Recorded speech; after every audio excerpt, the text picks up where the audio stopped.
በመጀመሪያ ደረጃ ለመሪዎች የሚደረገው የዚህ አይነት አቀባበል ከየሀገሪቱ ጋር ለሚደረገው ግንኙነት ወሳኝ ምዕራፍ ነው ይባላል። ሀገሪቱ እንግዳ ለሆነው ሀገር መሪ የሚደረገው የአቀባበል ደረጃ ከዛች ሀገር ጋር ያላቸውን ዘመን ያስቆጠረ ታሪካዊ፣ ፖለቲካዊና ኢኮኖሚያዊ ግንኙነትን የሚገልጽ ነው። አንዲት ሀገር እንደዚህ አይነት ሞገስ ያለው አቀራረብ ለአንድ መሪ ስታደርግ ለሀገሪቱ መሪና ለሚመራት ሀገር ሕዝብ ያላትን ጥልቅ አክብሮትና የሰጠችውን ከፍ ያለ ቫልዩ ታሳያለች። በመሪዎች መካከልም ያለንን ግንኙነት ያጠናክራል። ከዚህም በተጨማሪ ይህ አይነት እድል በሀገሪቱ ላይ የተነገረውን ኔጌቲቭ ናራቲቭ የምትጠራበትን የሀገርን ፖለቲካል ስታቢሊቲ እና ሴኩሪቲ ኮንትሮል የምትገልጽበት አጋጣሚ ነው።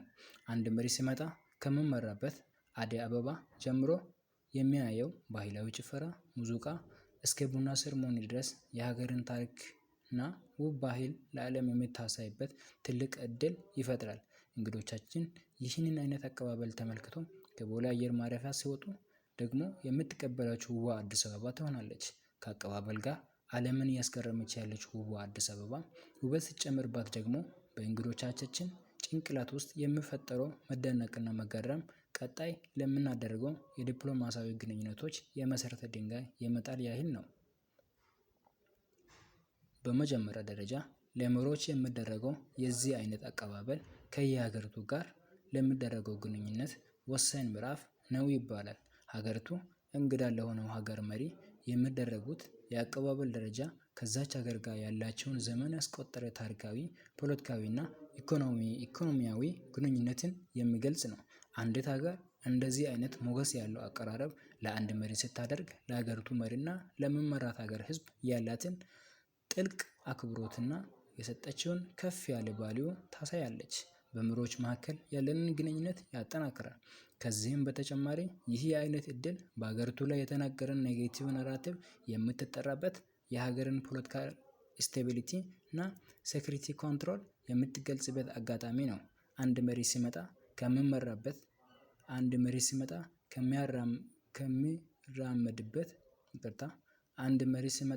ከሚራመድበት አደይ አበባ ጀምሮ የሚያየው ባህላዊ ጭፈራ፣ ሙዚቃ እስከ ቡና ሴርሞኒ ድረስ የሀገርን ታሪክና ውብ ባህል ለዓለም የምታሳይበት ትልቅ እድል ይፈጥርልሃል። እንግዶቻችን ይህንን አይነት አቀባበል ተመልክቶ ከቦሌ አየር ማረፊያ ሲወጡ ደግሞ የምትቀበላቸው ውቧ አዲስ አበባ ትሆናለች። ከአቀባበል ጋር ዓለምን እያስገረመች ያለችው ውቧ አዲስ አበባ ውበት ሲጨመርባት ደግሞ በእንግዶቻችን ጭንቅላት ውስጥ የሚፈጠረው መደነቅና መገረም ቀጣይ ለምናደርገው ዲፕሎማሲያዊ ግንኙነት የመሰረተ ድንጋይ የመጣል ያህል ነው።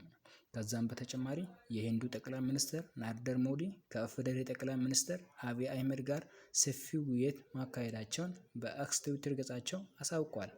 ከ105 ሚሊዮን በላይ ተከታታይ ባለው የኤክስ ገጻቸው ላይ በአማርኛ ቋንቋ ባሰራጩት መልእክት የህንድና የኢትዮጵያ ትስስር ወደ ስትራቴጂካዊ አጋርነት ከፍ ለማድረግ ወስነናል ብሏል።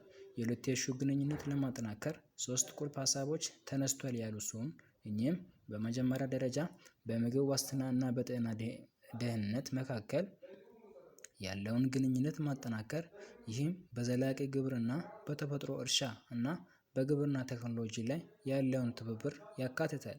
ሁለተኛ ደረጃ የአቅም ግንባታ ማሳደግ፣ በአርቲፊሻል ኢንተለጀንስ ውስጥ አዳዲስ ፕሮግራሞችን ለማስተዋወቅና የተማሪዎች ነፃ ትምህርት ዕድል ማለትም ስኮላርሺፕ በእጥፍ ለማሳደግ ተወስኗል ብሏል። ይህም ብዙ ተጨማሪ የኢትዮጵያውያን ተማሪዎች በህንድ ውስጥ የከፍተኛ የትምህርት ዕድሎች እንዲያገኙና ወጣቶች ያላቸውን ተሳትፎ እንዲያጠናክሩ ያስችላል። በስተመጨረሻና በሶስተኛ ደረጃ በዲጂታል የህዝብ መሰረተ ልማት ላይ በስፋት ለመስራት ወስነናል ብሏል። በሌላ በኩል ትላንት ምሽት ጠቅላይ ሚኒስትር ናሬንድራ ሞዲ የኢትዮጵያ ታላቅ ክብር ኒሻን ተበርክቶላቸዋል። ኒሻኑን ላበረከቱላቸው የኢትዮጵያ ህዝብና መንግስት ምስጋናዬን አቀርባለሁ ብሏል። በዓለም ላይ ካሉ ጥንታዊና ሀብታም ስልጣኖች አንዱ በሆነው ሀገር መከበር እጅግ በጣም ኩራት የሚያንጸባርቅበት ጉዳይ ነው።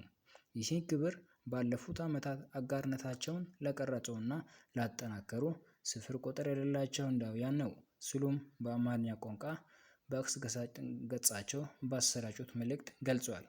ህንድ ተቀያያሪ የሆነ ዓለም አቀፍ ተግዳሮቶችን ለመፍታት እና አዳዲስ እድሎችን ለመፍጠር ከኢትዮጵያ ጋር ያለውን ትብብር የበለጠ ለማጠናከር ቁርጠኛ ሆና ትቀጥላለች ብሏል ናሬንድራ ሞዲ ዛሬ ጠዋት በሕዝብ ተወካዮች ምክር ቤት ተገኝተው ባደረጉት ንግግራቸው።